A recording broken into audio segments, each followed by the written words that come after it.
আমাদের দেশের জনসংখ্যা এত বেশি, চাহিদা অনেক বেশি, এবং তারপরে একটা নতুন সরকার এসেছে।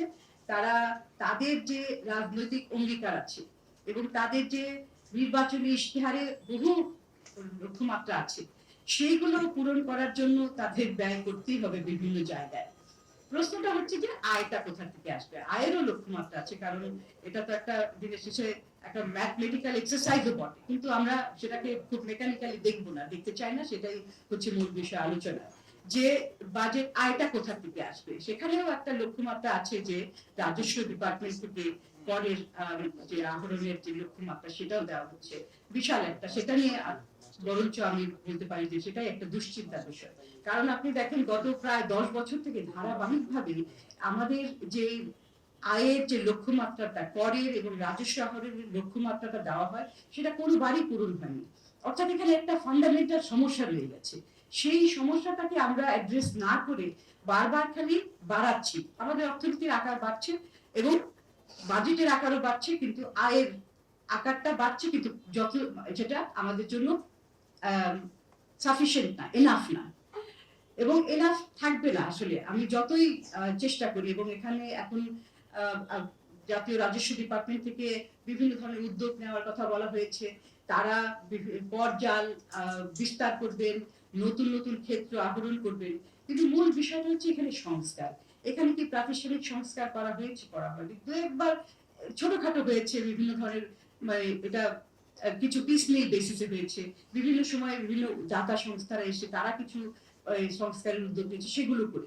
কিন্তু একটা হোলিস্টিক্যাল, একটা ইন্টিগ্রেটেড একটা সংস্কার হয়নি।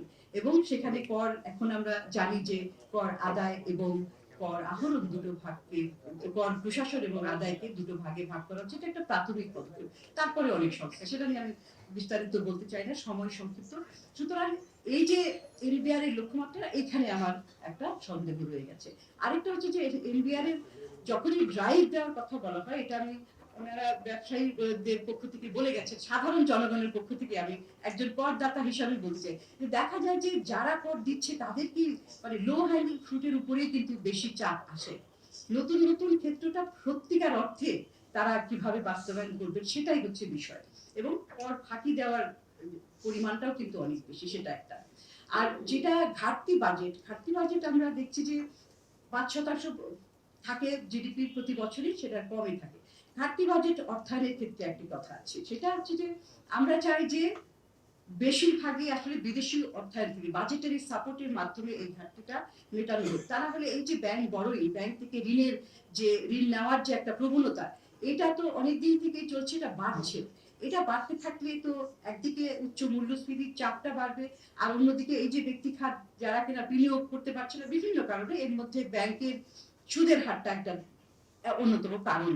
অন্যান্য রয়েছে, এবং আমি অবশ্য মনে করি যে সুদের হারই একমাত্র, সুদের হার কমালেই যে বিনিয়োগ বাড়বে তা না, একসময় কম ছিল, সেটা বাড়েনি। কিছু কাঠামোগত সমস্যা রয়েছে, সেগুলো সেটার সাথে এটা যুক্ত হয়েছে।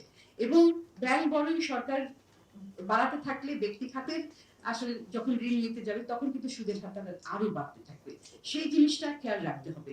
এবং আরেকটা হবে যে সুইসাইডাল যেটা সবসময় হয়, সেটা হচ্ছে যদি আমরা টাকা ছাপিয়ে, অর্থাৎ কেন্দ্রীয় ব্যাংক থেকে বড় করি, সেটার দিকে কিন্তু নজর রাখতে হবে।